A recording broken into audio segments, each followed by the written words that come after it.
o'clock. Okay. Oh, indeed.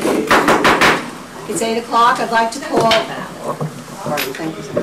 It's 8 o'clock. I'd like to call the meeting to order. Mr. Willard has asked me to run the meeting tonight for him in view of the fact that he has just gotten out of the hospital this afternoon and doesn't feel that well. So we will proceed with the meeting, and as it says here, in his absence or at his behalf, the Vice President will run the meeting. Okay, the Secretary of the Association will be the Secretary of the meeting, and that is Dorothy Perry. Can you all hear me? Okay, good. We'll take the roll call, Dorothy, please. Yes, Leslie Dean. Present. Harold Willard. Nancy Feenan. Present. Tony Rubio. Present. Dorothy Perry. Present. May I please have, you get to put this down too. May I please have a proof of the notice of the meeting? Thank you. To be filed with the minutes. Okay, thank you. The Secretary could present the minutes of the last meeting. Okay. Yes, I have the minutes. All right. Unless there is an objection, a reading of the minutes will be dispensed with. Are there any objections? I would like the minutes read. Okay. That being the case, would you be kind enough to read the minutes, Dorothy? Middle River, River Shores Board of Directors meeting, Middle River Clubhouse, River Shores Board of Directors meeting, Middle River Clubhouse, 8 p.m., December 2, 1999. The meeting was called to order by the President, Harold Willard, at 8 p.m. Secretary of the meeting, Dorothy Perry, called the roll. Harold Willard, President, present. Nancy Feenan, Vice President, present. Leslie Dean, Treasurer, present. Tony Rubio, Assistant Secretary, present. Dorothy Perry, Secretary, present. Proof of notice of the meeting was presented and placed in file with the minutes. The President asked if a quorum of the owners was present. That's 116 owners. A quorum of the owners was not present. The President announced that since a quorum of the owners was not present, a meeting of the Board of Directors would then take place, and called the meeting to order since a quorum of the Board of Directors was present.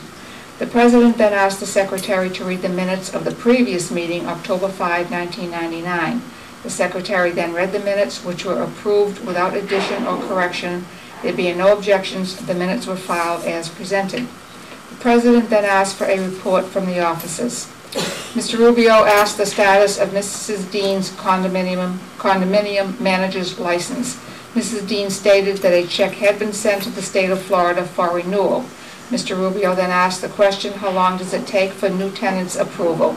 A third question was then asked by Mr. Rubio on behalf of an owner, whereupon Mr. Willard reminded the board that the main agenda of this meeting was the budget for the year 2000 and the outcome of the vote on the reserve. A group of 4 volunteers, all condominium owners, counted the votes and proxies regarding the reserve.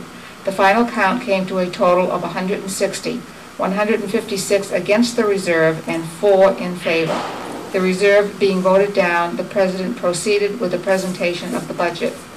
The President presented for consideration, adoption, and approval the annual budget for January 1, 2000 through December 31, 2000. A brief explanation and discussion of the proposals followed. A member of the audience pointed out to the owners that the proposed increase due to the mandatory use of bulk cable represented a $60,000 increase in the budget for the coming year. Questions were raised as to the possible increase in cable rates in the future. The President responded by stating the contract was for 6 years and any increases sustained by cable company could be passed on to the users at the end of each year of the contract. A line item typographical error was noted in the budget, and a corrected page will be forwarded to the owners with the next mailing. Other questions pertaining to the budget were raised, which Mr. Willard answered accordingly. Mr. Willard pointed out that with the exception of the increase for bulk cable TV, the budget has remained the same over the last 3 years. The President then asked for a motion to accept the budget as presented. Nancy Feenan, Vice President, made the motion. Secretary called the roll. Mr. Willard, yes. Mrs. Feenan, yes. Mr. Rubio, no. Mrs. Dean, yes. Mrs. Perry, yes. There being a majority, the budget was approved in the amount of $387,260. There was no unfinished board business to report. Under new business, the President stated a mailing would be going out shortly before the end of December 1999. The President adjourned the meeting at 10:30 p.m. Respectfully submitted, Dorothy Perry, Secretary. Are there any objections, corrections, or additions to the minutes, or may they be filed as read?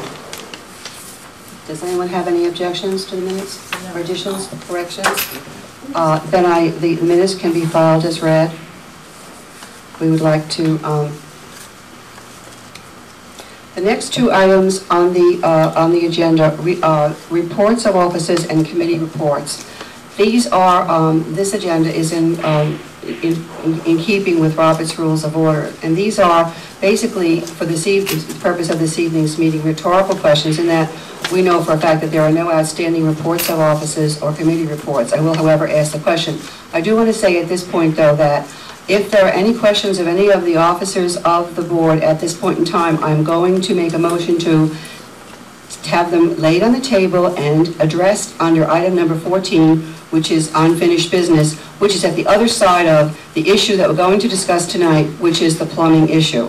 That being the case, I will then ask the two rhetorical questions. Are there any reports of officers? Any officers have a report? No. Are there any committee reports? No. Okay. Then we can proceed to number 13, which is the next order of business under consideration, which is the discussion regarding the plumbing contract, and then following that, the discussion regarding the special assessment and the payment schedule for the plumbing contract. We're going to do it. So now I'll outline what ensued, and then Mrs. Dean will fill in the details for you. We all know for over 4 years we've had a real problem with risers breaking, and people, maybe some of you all sitting here in the office, in the auditorium tonight, have had an actual flood in your home because of the interior riser, just being corroded and breaking. When they put in the pipes 33 years ago, folks, they didn't put copper in from the street. That's a galvanized metal coming in the houses. We do have the copper. So it is at this time that we have to address this issue of, having the pipes coming in from the streets into our homes where the risers come up to be made into, to have copper piping. And Mr. Willard discussed this with 5 different plumbing companies, 2 of which, one did not want to bid at all. That was interesting. One did not even answer. He didn't even get back to us. But we do have 3 separate and distinct bids for the plumbing work to be done. The names of the company are Plumbing Pros, 4-Star Plumbing, and Frenzel Plumbing. The actual work that's going to be done by and the way that it was addressed with each of these companies was that they would do the demolition of the tearing down of the walls, the removal of any debris, the insertion or the setting of the pipes into the actual condominiums, and then the restoration of the area of the wall that was torn down. The only thing that we as condominium owners are going to have to do is clear out our closets when we're asked to, so the plumbers can do their work. And after the work has been done and the plastering has been done and is dry, we will be responsible for repainting that particular area of our wall where the plumbers have been working.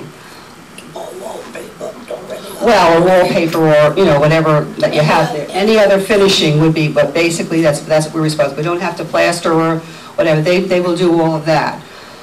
Okay, that's, now the 3 different bids, the Plumbing Pro, pardon me? No. The copper, and the piping is going to be, as I said, coming into the building and going up into our homes itself will be copper. There will be some PVC used where it has to go along the outside wall in the hall. And Schedule 80, which is a very, very high grade of, or the highest, I guess, isn't it? It's the highest grade of PVC. All right, that being the case, that's my story. And then Mrs. Dean, you want to enlarge upon that a little bit? As I say, the only thing that the unit owners will be responsible for, and we will notify you by schedule, we'll put it in the elevators, we'll put it on the bulletin boards, and so that they do the work by stack. So as they come down the hall, they can probably do, I would say, 8 units a day. Maybe 6 or 8. So when we say they're doing the 1s, that means they're doing 401, 301, 201, 101. Then they go to the 2s. Or they might go to the 3s. They might go 1, 3, 5. But they'll give us the schedule because they arrange the work. The closets must be empty. It is only for, I believe, 2 days, maybe 3, back in on the 3rd, back in on the 3rd. Yeah. Okay. They have to tear the wall out, come into the apartment, fish the wire, fish the pipe, come behind them and closes the wall and does the plastering, then it has to dry. So it probably will be, I don't want to tell you a minimum, it probably will be 3 to 4 days. But part of their contract is the cleanup. They don't leave you with debris on the floor or pieces in the apartment. Anything they take down, they have to clean up. The cleanup is not for you to do. And if you would have a problem during those days, we'll be in the office probably all day long. So while they're working, you can always either call me or come in. There will be some time to let water.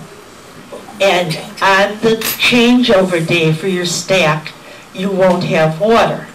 So we won't let them start till probably 8 in the morning.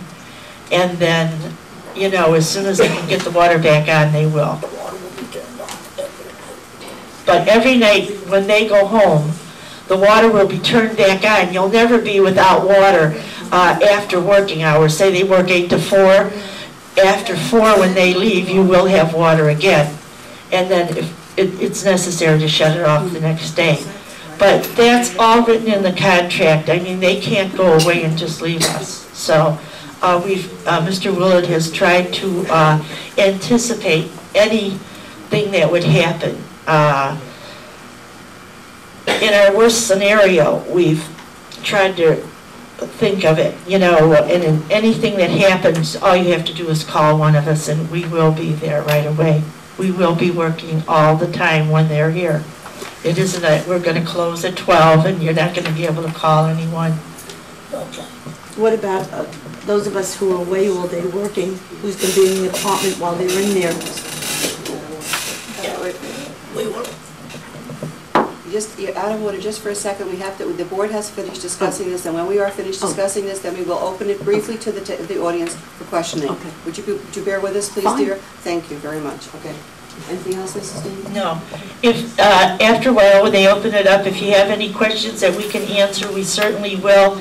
We are going to give you our full cooperation. The next part that we, before we, oh, Gary? No, I have no question. Tony? Yes, I do. Just to expand on how the piping is coming in, it is coming in on the ground floor towards the ceiling, is that correct? And then it is going to go into each apartment through the kitchen? Above the kitchen ceiling. Above the kitchen ceiling, okay. So, Penetrate the interior wall. got it. Then run up to the petition. Okay, did everybody hear that? No. Mr. Willard said the piping is going to run through the ground floor and it's going to go into the ground floor apartments up into above the kitchen ceiling. So nobody will see any pipes in their kitchen.